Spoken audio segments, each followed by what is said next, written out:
Good afternoon. You're watching the news spot, reporting live right now on R26 in Bethlehem, Free State. So yeah, a terrible accident just took place here. You could see that's an engine in the middle of the road. You can ask yourself, how did that happen? And yes, of course, like I said, there will be those videos that will just post normally like we used to. So don't worry, you don't have to be a subscriber to see this one. But yeah, this is what happened here on R26. See, we are getting a lot of calls of people who saw this accident, because right now at this moment the traffic is blocked on both lanes for the emergency people to just do their work.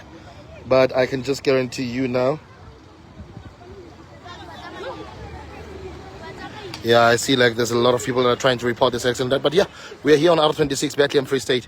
That's an engine that you see right there, and this is a vehicle that is overturned.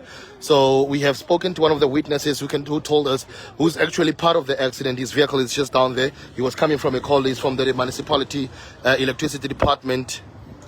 You could see it's quite a terrible accident.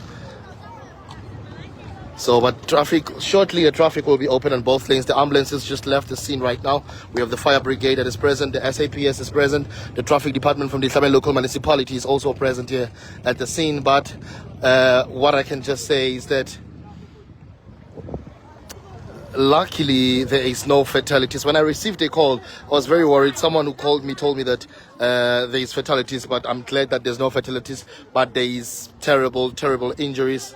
One of the people that was found in that car is in a very terrible state. You can see, I mean, I don't understand how so it collided with the guardrail there.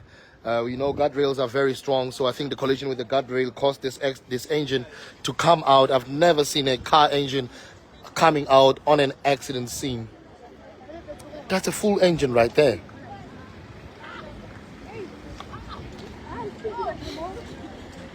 Like literally a car engine is just outside of the car. It's something that I haven't seen on an accident, honestly speaking. It just shows how terrible this was, and you could see it overturned. So I will just explain to you down there what happened, then we will come back to it again up here. But speaking to the gentleman whose vehicle was also affected here, he almost got into this accident. So what happened is that they avoided a head-on collision. So this vehicle that you see that is overturned here, it crashed slightly with a venture down there which belongs to the Bethlehem local municipality. So the driver did state allegedly that he tried to control his vehicle because he almost also became the part of this accident. This venture that you see in front of me, I'm just going to explain to you when I get there on what happened. So it's only facing this direction because he had to come back and check what happened. So what he says is that he was driving downwards. He was going that direction. The vehicle that is overturned there was going upwards. So the vehicle was overtaking a vehicle that was in front of it. So it slightly collided with this venture. I'll show you now where. On the side here, it collided with the venture.